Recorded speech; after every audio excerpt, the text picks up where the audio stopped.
Coming up on this edition of Oliver North's Real American Heroes, Tyler Southern, a grievously wounded Marine who just won't quit.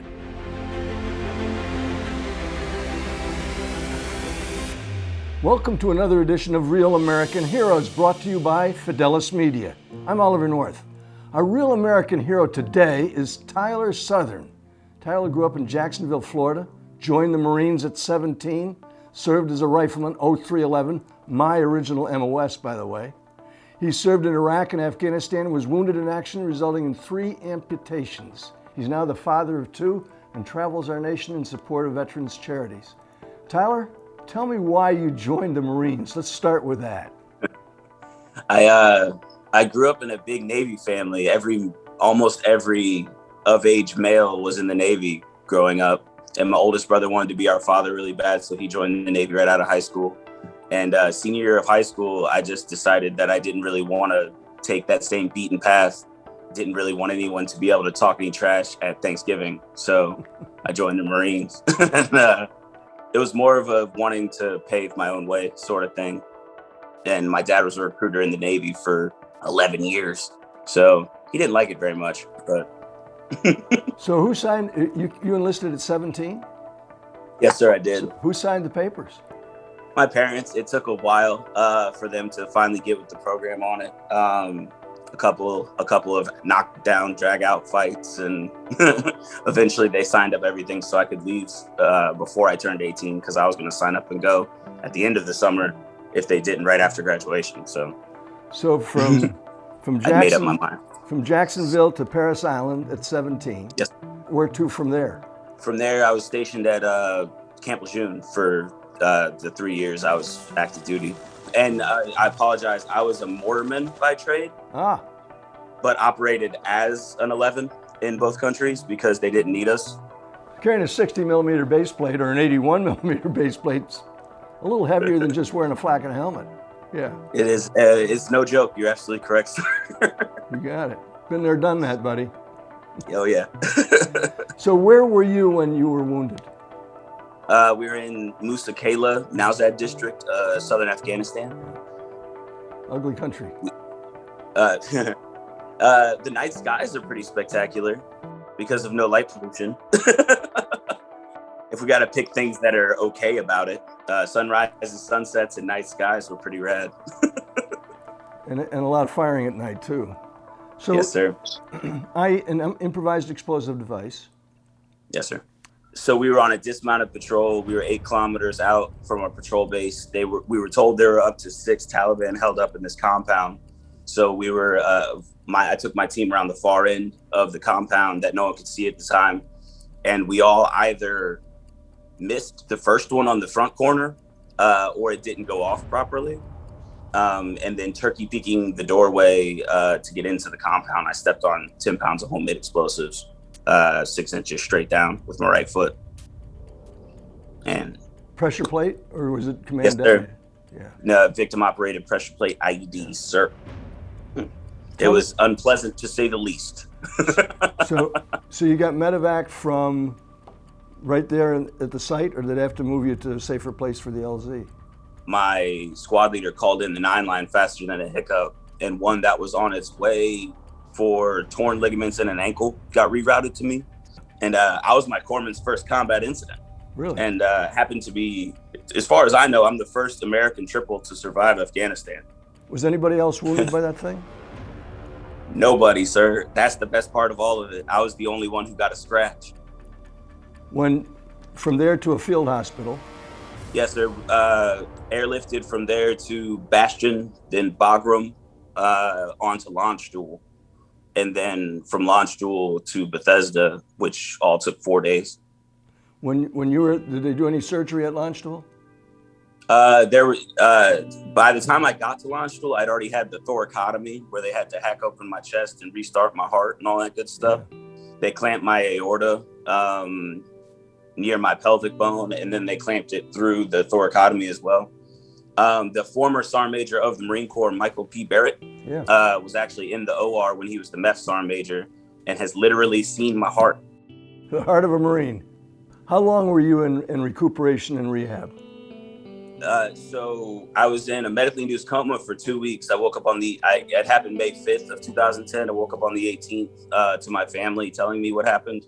And then I was limb salvaged. They had to rebuild my arm from about the elbow down. So I was at Bethesda for 2.5 years total, rebuilding my arm and getting my strength back there. Give us a sense for what it was like going through that rehab. I mean, I've spent a lot of time out there myself when I was hurt pretty bad, and been out there to see a lot of guys like yourself who got wounded in this war.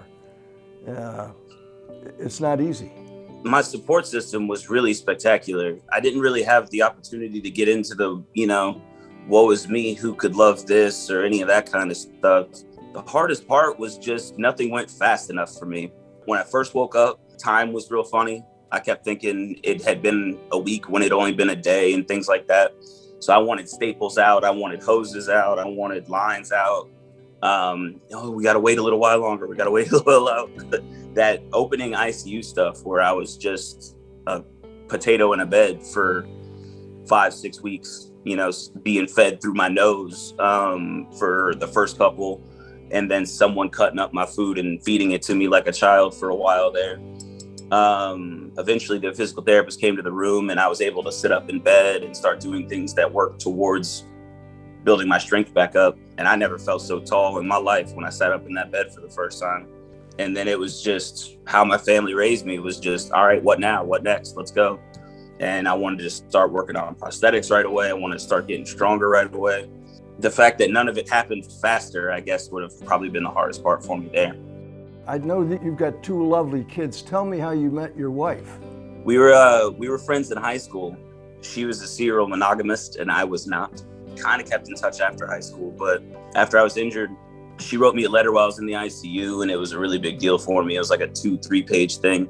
And I had my mother read it to me a few times to make sure I got it. And then when I first went home after injury was August for my 21st birthday. I came out here probably like an hour or so ago, and they were starting to get lined up down Old Tenacity Road, and the fire truck got set up over here and stuff. I don't know, it's been real emotional. I'm like crazy nervous and super excited about it. It's gonna be like a real emotional but happy emotional day. And we ended up linking up while I was there, and everything else was just kind of rock and roll history after that. We hung out almost every day. The 10 days I was home, my mother asked her if she wanted to come up north and be my non-medical attendant so my dad could go home and get back to work. She said, let me talk to my mother. Hour later, tell me when to pack my bags. Flew up 10 days later. My dad backed off, did it so she could do everything she had to do, which was literally everything at that point. I couldn't do a single thing for myself. And then she went home to take her state exams for CNA school and then was back. We started dating about 2-3 weeks later. I proposed 2 months later. We got married 9 months later. Hoorah. How old are the kids now? They are 7 and 5. Damon and Zoe are my pride and joy. You travel a good bit. Tell our audience what you do. So I'm not currently anchored to any specific organization. When I first retired, I was with Jason Redman at Wounded Wear at the time, which then became the Combat Wounded Coalition, and has since dissolved. But any of the veteran organizations that need me, I'm there. I MC at several events a year. Well, not this past year, obviously. But anytime the Semper Fi Fund needs me, the Injured Marines Semper Fi Fund or their counterpart, the America Fund, their Operation Wet Vet out of Miami, started by Ozzy Martinez Jr. He's a Marine. It takes combat veterans on fishing trips. I'd never been fishing in my life, so that was insane. But now I'm one of his poster boys because they like seeing the half a guy do the stuff that people can't do, I guess.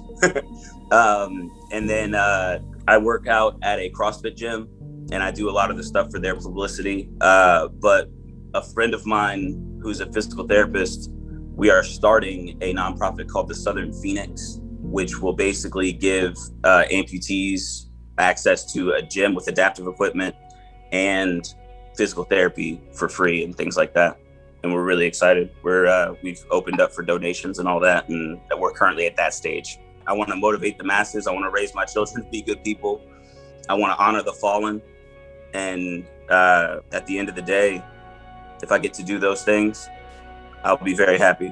One of my great blessings in life is that I've gotten to keep company with heroes for nearly all of my now 77 years. And I look at guys like you who have gone through that kind of thing. The classical definition of a hero is a person who puts themselves at risk for the benefit of others. I look at your courage, your steadfastness, your loyalty, and the fact that you're reaching out to try to help others who in many cases aren't hurt nearly as bad as you have been. So bless you, brother, for what you're doing. I appreciate that, sir. Thank you very much. Friends, if Tyler's story has given you some hope or inspired you like it has me, I want you to support those in harm's way to protect us all. Take time now to subscribe and comment to let me know how you're motivated. Until next time, remember, Semper Fidelis is more than a slogan for U.S. Marines. Always faithful is a way of life.